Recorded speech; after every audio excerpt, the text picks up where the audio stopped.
Now, the conversation Harry overhears between Dumbledore and Fudge is a bit different. In the movie, where Crouch's death has already been confirmed, Dumbledore insists that Fudge cancel the Triwizard Tournament, but he refuses. Triwizard Tournament will not be cancelled. I will not be seen as a coward. A true leader does what is right, no matter what others think. What did you say? I think this is a pretty effective way of showing Fudge's self-serving side and how much he cares for his public image, especially since the movie doesn't show the big outburst from him later.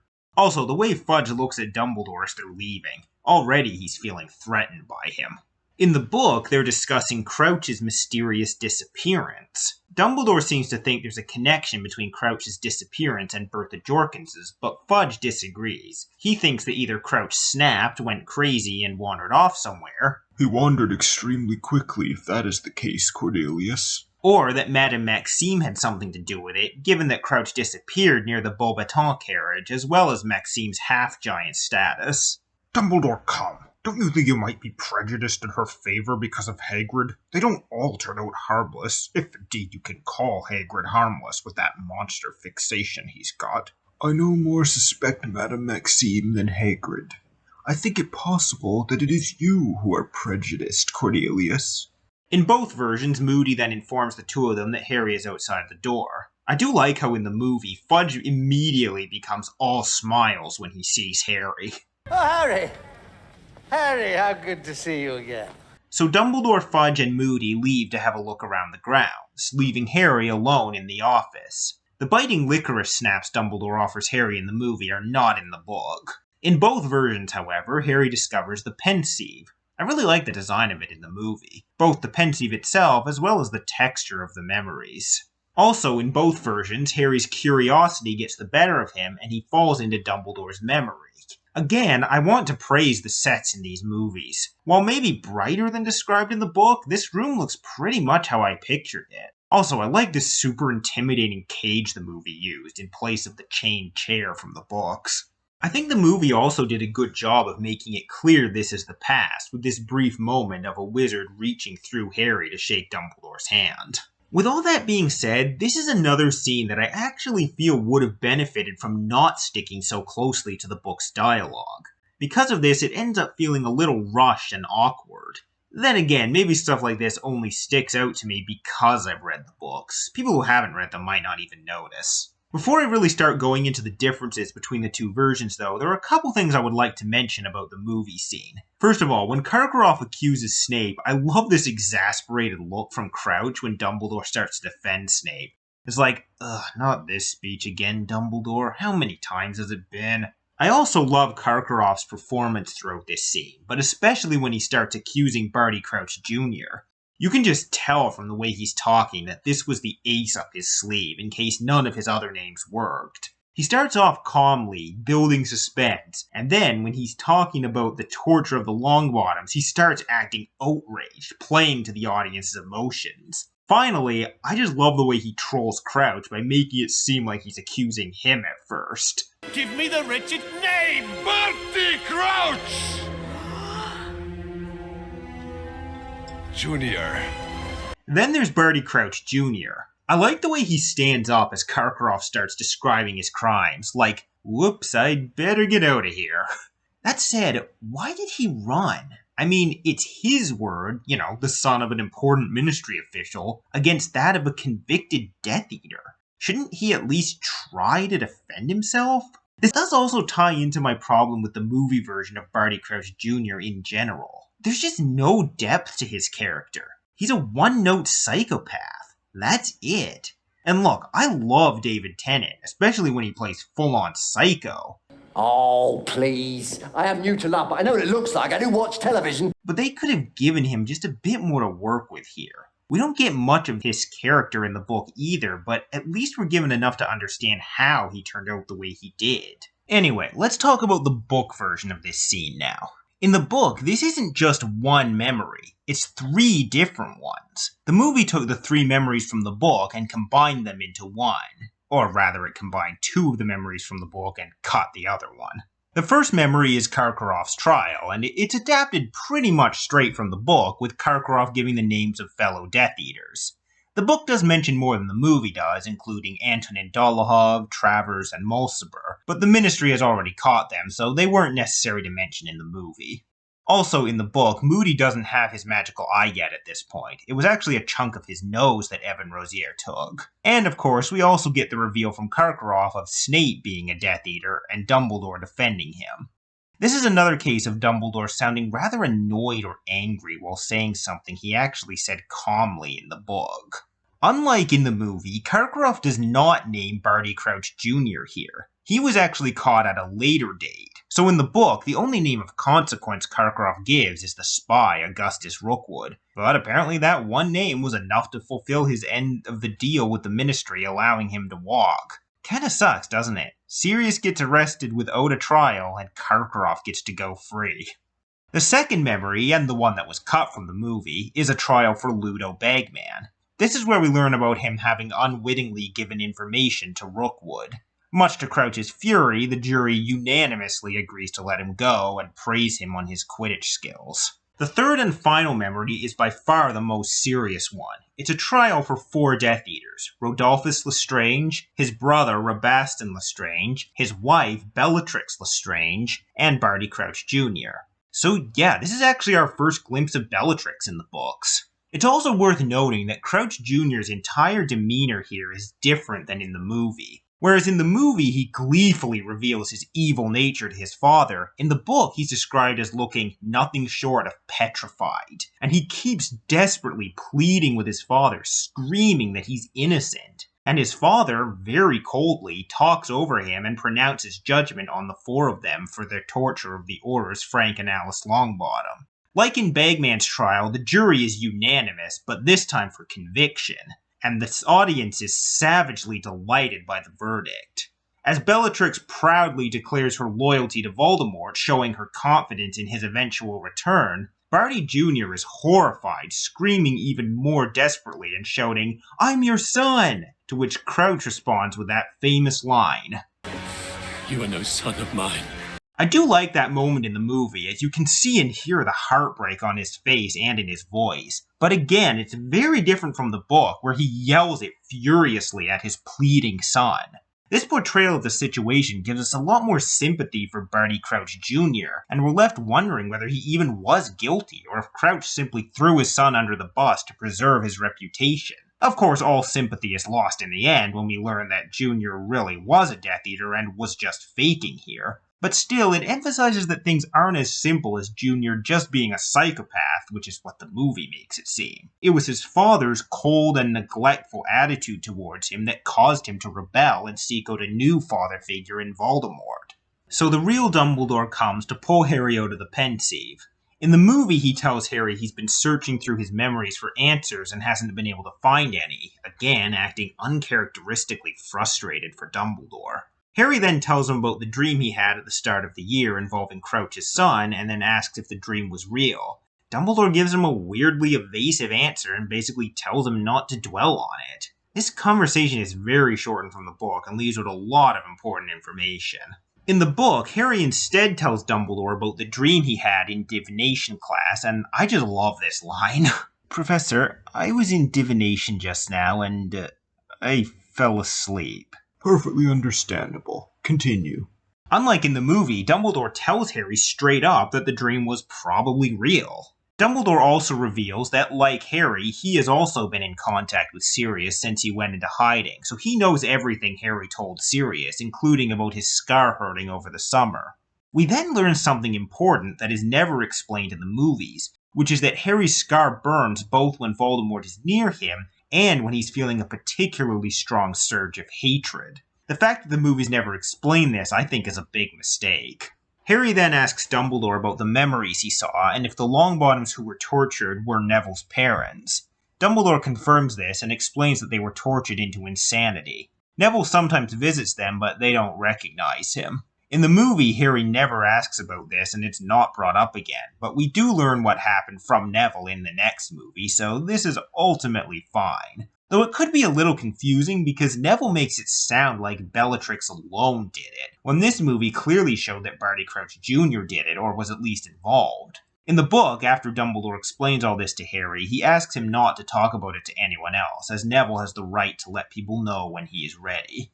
Harry then asks about Bagman and Snape, and Dumbledore confirms that neither of them have been accused of any dark activity since, which leads Harry to ask what made Dumbledore believe Snape truly changed sides in the first place. Dumbledore's response? That, Harry, is a matter between Professor Snape and myself.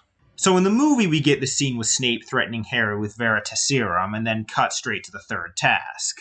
In the book, Harry tells Ron and Hermione about what he learned, and after they theorize, they start to help Harry practice for the task. He masters the stunning spell, aka Stupefy, Impedimenta for slowing people down, Reducto for blasting solid objects out of the way, and the 4-point spell, which causes the wand to point north. He does unfortunately struggle with the shield charm, though. On the morning of the task, the newspaper arrives with yet another Rita Skeeter article. This one is about Harry, and it portrays him as being mentally disturbed and possibly dangerous. She writes about how Harry collapsed in divination class, complaining about the pain in his scar, and suggests that this may be the result of brain damage caused by Voldemort's attack on him as a baby. She also reveals, thanks to interviews she got with Malfoy and the Slytherins, that Harry can speak Parseltongue and that he's friends with giants and werewolves. Harry kind of laughs the article off, but this article will have huge consequences, as it's part of what causes Fudge, among many others, to not take Harry seriously when he claims that Voldemort is back. However, this is where Hermione figures out what Rita's doing to hear all this stuff, and she rushes to the library to do a bit of research just to be sure. McGonagall then tells Harry that the champions are congregating in a room off the hall and that their families have all come. Harry goes and finds Mrs. Weasley and Bill there in place of his family. The book mentions that Fleur seems to be eyeing Bill, which is a nice touch, foreshadowing their future marriage. Harry and the Weasleys have a run-in with Amos Diggory, who's pissed at Harry for stealing his son's spotlight in the tournament, especially after Rita's article didn't even mention Cedric, and talks to him rather rudely. Mrs. Weasley angrily reminds him that Rita Skeeter goes out of her way to cause trouble, which is a bit rich coming from her after she believed the article about Hermione. Speaking of which, at dinner in the Great Hall that evening, the three of them are joined by Ron, the twins, Ginny, and Hermione, and Mrs. Weasley talks rather coldly to Hermione until Harry tells her she's not his girlfriend. Then Mrs. Weasley becomes much friendlier towards her. We also learn that Percy couldn't come because he's been called in for questioning over Crouch's disappearance, so Cornelius Fudge will be taking his place as a judge for the final task. Man, that position is like the Defense Against the Dark Arts teacher of Triwizard Judges. So when the time comes, Bagman leads the champions down to the Quidditch pitch where the maze is, and everyone gathers for the task. Bagman, or Dumbledore the movie, explains the rules of the task to the champions. He also explains in the book that Hagrid, McGonagall, Flitwick, and Moody will be patrolling the outer edges of the maze, and that if any champion should need help, they should send out red sparks, and one of those four will come rescue them. In the movie, Dumbledore says that Moody was the one who placed the Triwizard Cup in the maze, and before Harry enters, Moody gives him a hint by pointing in the right direction, which seems to make Dumbledore suspicious. This doesn't happen in the book. Also, Dumbledore tells the champions in the movie that people change in the maze. Oh, find the cup if you can, but be very wary. You could just lose yourselves along the way. That's not a thing in the book. So Harry and Cedric enter the maze first since they're tied for first place. Now, I mentioned earlier that the task works differently in the movie than in the book. Well, the main difference is that in the book, there are obstacles throughout the maze, creatures, spells, etc. Whereas in the movie, presumably they had to save on effects, so they removed the obstacles and made the maze itself the threat. Given their limitations, I think that was a clever workaround. While I would have liked to have seen more interesting obstacles, I do generally like what they did in the movie. If I had any problems, it's that they made Fleur come across a bit too wimpy, and also Cedric would not be this aggressively competitive. Now, maybe this is supposed to be what Dumbledore was talking about the maze changing people, but regardless, it still feels weird to me. Also, again, inconsistent use of spells. Expelliarmus is a disarming spell, but this didn't even knock Krumm's wand out of his hand. Aside from these things, though, I think the movie did well working within its limitations. In the book, Harry doesn't run into a ton of obstacles, and even he thinks that is weird. It's revealed later that Moody, while patrolling the outer edges, had been blasting them out of the way. He does encounter some obstacles though, including a Bogart, which takes the form of a Dementor, a gold mist, which causes him to feel like everything's upside down, an enormous blast-ended Scroot, and a Sphinx, which only lets him pass after he solves a riddle. Also during this time, Harry hears Fleur scream. This was Moody stunning her to take her out of the running. In addition, Harry hears Krum use the Cruciatus Curse on Cedric, and he burns a hole in one of the hedges to reach them. As Krum turns to run, Harry hits him with a stunning spell. In the movie, this of course plays out differently, with Cedric being the one to knock out Krum. Harry and Cedric are shocked that Krum would do something like this, but they send out red sparks so that someone will come rescue him. Of course, as we learn later, Krum was actually placed under the Imperius Curse by Moody so he would deal with Cedric, something Harry seems to recognize right away in the movie somehow. In the movie, Krum was the one who got Fleur as well, but in the book, Crouch Jr. implies he dealt with her directly. In the end, Harry and Cedric both find the cup at the same time, and Harry ends up having to save Cedric again. In the movie, from the maze's branches. In the book, from a gigantic spider. Harry warns Cedric just in time to stop the spider from getting him, but in the end, the two of them have to work together to bring it down, and the spider tears open Harry's leg. Barely being able to walk, Harry tells Cedric to take the cup, but Cedric insists Harry deserves it more. They have a back and forth debate on the matter, with each of them reminding the other of the times the other helped them throughout the tournament. In the end, they agree to take it together and tie for the win. This would later end up being a great source of guilt for Harry, since if he had just taken the cup, Cedric wouldn't have died. This moment sadly was very rushed in the movie because the two of them are in immediate danger of being crushed by the maze. Go on, take it! You saved me, take it! Together! 1, 2, 3! This is one moment that I really feel should have been given more time, especially seeing as it's going to be Cedric's last moments. Maybe if they hadn't added a whole dragon chase, they could have done it more justice.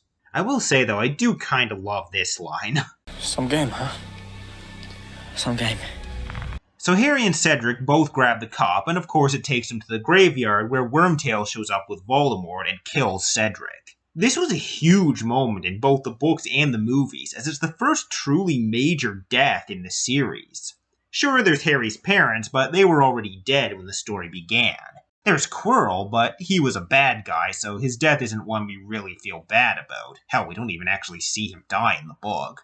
And there are minor characters like Frank Bryce and Bertha Jorkins, but as I just said, they're minor. Cedric, on the other hand, while we've only really known him for this one book, he was a constant presence throughout it and proved himself to be a real stand-up guy. His death represents a major turning point in the story, as it's a sign that things are going to get much darker and sets a precedent for even more heartbreaking deaths in future books. Now, since the movie actually showed Crouch dead, that makes him the first somewhat relevant good guy death you've seen in the movies. But still, I think the impact and importance of Cedric's death is still felt regardless. One addition the movie made here that I really like is Cedric standing up to Wormtail. Yeah, it of course doesn't accomplish anything, but it highlights his bravery and selfless nature one final time by showing him try to protect Harry. The process of reviving Voldemort using his father's bone, his servant's flesh, and his enemy's blood is all done very well in the movie. Again though, I feel like Wormtail is portrayed a little too sinister here. In the book, he's clearly terrified and even somewhat disgusted having to carry this thing in his arms. Also, he seems to be taking that whole just cut off his own hand thing pretty well. Plus, why is it not bleeding? Also, does anyone else find it somewhat amusing that new robes come with the resurrection? In the book, Wormtail simply brings him a new set. So, Voldemort is back, and let's talk about him. I love Ralph Fiennes in this role, especially the way he can go back and forth between angry and almost pleasantly soft. That said, I feel he goes a little too over the top sometimes, especially in later films. Don't get me wrong, even in those moments I still enjoy watching him, but the big problem is, I never found his Voldemort scary. I mean, listen to that. That's adorable. I don't blame Fiennes for this. He did a fantastic job with what he was given. But when I think back to Voldemort in the first film, he was legitimately scary there, and frankly much closer to book Voldemort than Fiennes ever was. It also doesn't help that they didn't give him the scarlet eyes or the vertical pupils. He's, oddly enough, almost a little too human. And as I said, I do greatly enjoy Fiennes' performance, but he's just not scary. And a villain like Voldemort really needs to be scary to be effective. As is, he's a little difficult to take seriously sometimes in the movies. So Voldemort uses Wormtail's Dark Mark to call the Death Eaters. In the book, before they arrive, he tells Harry a bit of his family history. His witch mother fell in love with a muggle who lived in the house on the hill, Tom Riddle Sr. When Riddle found out she was a witch, he abandoned her. His mother died giving birth to him, leaving him to grow up in a muggle orphanage. Later, Voldemort came back and murdered his father. We'll learn a lot more about Voldemort's past in Half-Blood Prince, well, the book anyway, but this is a cool little taste we get here, and from Voldemort himself, no less. The Death Eaters arrive, and Voldemort expresses his disappointment that they never tried to find him, despite having talked their way out of Azkaban. In the book, he even uses the Cruciatus Curse on one of them, Avery, after he begs for forgiveness. We learn the identities of several of the Death Eaters, including Avery, McNair, Nott, Crabbe Sr., Goyle Sr., and of course, Lucius Malfoy. All of them renew their vows of loyalty after he spares their lives. He also gives Wormtail a silver hand as a reward for helping him return to his body, though as we learn in Deathly Hallows, this is not as much of a gift as it appears. But I'll get to that when I get there. Voldemort also mentions some of the Death Eaters that didn't show up, including the Lestranges, who are in Azkaban, 3 who are dead, 1 who he says was too cowardly to return, 1 who he believes has left him forever, and 1 who is currently at Hogwarts and is responsible for delivering Harry. Voldemort also talks about recruiting the Dementors and Giants to their side. Now, in the book, Voldemort, at Lucius Malfoy's request, tells the Death Eaters the story of what has happened to him over these past 14 years. When he tried to kill baby Harry, his curse rebounded upon him thanks to Lily's sacrifice, but rather than killing him, it simply reduced him to something barely alive. The reason it didn't kill him, as we later learn, is because of his Horcruxes. For the next 10 years, he kept forcing himself to carry on this spiritual form, occasionally possessing the bodies of animals. Then, 4 years ago, a wizard, Quirrell, found him and Voldemort managed to win him over to his side. He came up with a plan to restore his body by using Quirrell to steal the Philosopher's Stone, and of course we know how that went. After abandoning Quirrell, Voldemort went into hiding again, weaker than ever. Then, 2 years later, Wormtail returned to him, bringing with him Bertha Jorkins, who he had encountered along the way, and tricked into accompanying him. Voldemort learned from Bertha about the Triwizard Tournament, and that Barty Crouch Jr. still lived and was still loyal. Voldemort used this to formulate his plan to capture Harry and use his blood. Wormtail was able to create a very weak body for him in the meantime. Voldemort also reveals something here that the movies never explain, which I think was a huge mistake. And that's that Voldemort cannot touch Harry as long as he is with the Dursleys. So yeah, there is actually a reason why he has to go back there every summer. I really wish the movies had explained this. Voldemort finally explains how his faithful servant at Hogwarts ensured Harry would win the tournament and turn the cup into a portkey to bring Harry here. And of course, before telling all of this, he demonstrates that because he used Harry's blood, the protection Lily gave Harry is now inside him as well. Sure enough, he is now able to touch Harry without suffering immense pain as he did before. Although you wouldn't know it from the way he acts in the movie.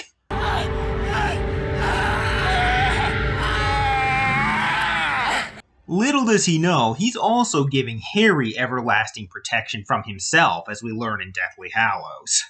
So, to ensure that no one will ever doubt his power, Voldemort lets Harry go, gives him back his wand, and has a duel with him.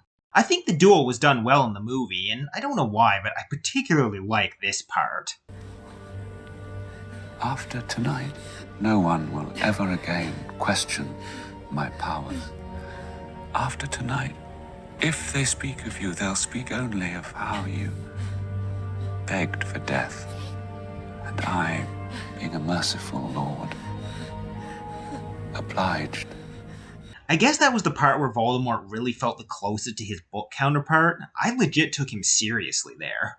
That said, there is one part from the book that would have been cool to see. Voldemort uses the Imperious Curse on Harry to make him beg for mercy, but Harry completely throws it off.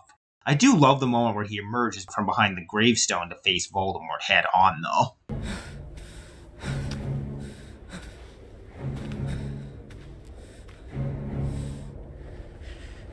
Have it your way. I love the description of it in the book as well. As he heard Voldemort draw nearer still, he knew one thing only, and it was beyond fear or reason. He was not going to die crouching here like a child playing hide and seek. He was not going to die kneeling at Voldemort's feet. He was going to die upright like his father, and he was going to die trying to defend himself, even if no defense was possible. So Voldemort's killing curse and Harry's disarming spell collide in midair, and the Priori Incantatem effect is initiated, something that comes as a surprise to both Harry and Voldemort. This is never explained in the movie, but the reason this happened is because Harry and Voldemort's wands share a core, i.e. a phoenix tail feather from the same phoenix. This causes their wands to join, and when Harry manages to force the center point back towards Voldemort's wand, the shadows of the last spell that wand used are regurgitated from it. A shadow of Wormtail's new hand, followed by shadows of the last people the wand killed. Cedric, Frank Bryce, Bertha Jorkins in the book, and Harry's parents. Now, in the book, each of them whisper words of encouragement to Harry as they appear, but in the movie, only his parents really do this. I guess it makes sense, but it would have been cool to see Frank say something. They do include Cedric asking Harry to take his body back to his father, though, which I'm glad about. So at his parents' urging, Harry breaks the connection and runs back to Cedric while the shadows of Voldemort's victims distract Voldemort, and by using the summoning charm, Harry calls the cup to him and transports himself and Cedric back to Hogwarts.